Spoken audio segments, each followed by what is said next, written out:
A dangerous wartime voyage next on BBC One. A rookie crew crossing the Atlantic, hanging on for a lifeline to victory.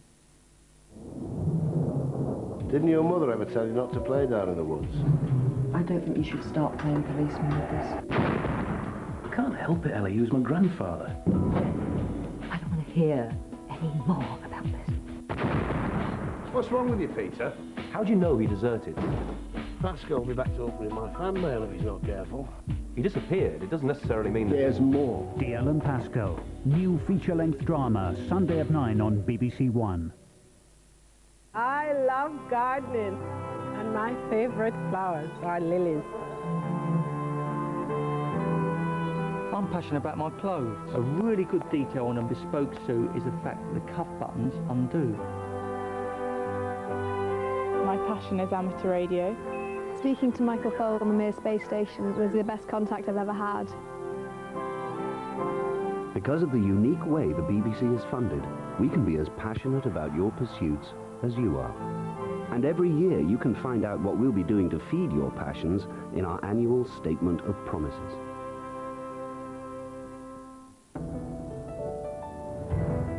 Human spirit battling nature and the enemy now on BBC One. But is there a lifeline to victory?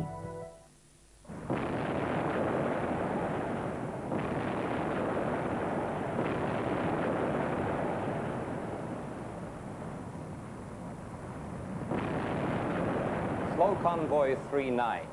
41 Allied merchant vessels under Canadian naval escort, en route from Canada to Great Britain. 4 days out, and German U-boats penetrated the escort shield. We lost 18 merchant ships and 3 escort corvettes, with heavy loss of life. There were no confirmed U-boat kills. 39 was an appalling disaster. Not the first, and God help us, not the last.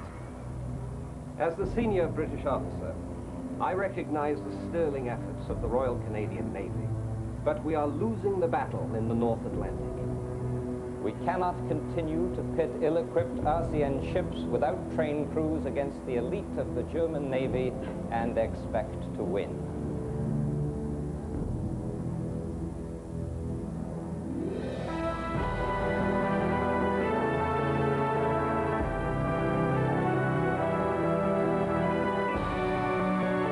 We are gathered here to celebrate the 50th anniversary of the Battle of the Atlantic, to honor the memory of those Canadians who fought and died during the Second World War, protecting the convoys of the North Atlantic.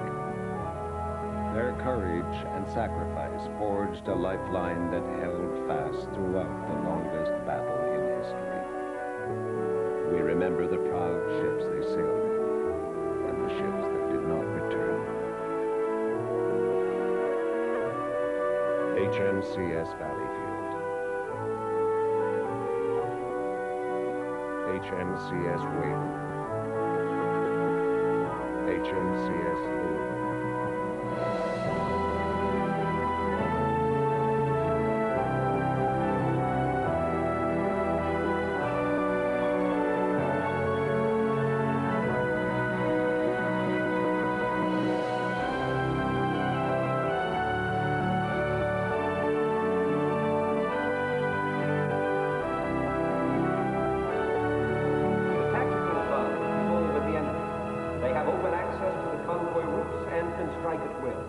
We have neither the men nor the ships to stop them.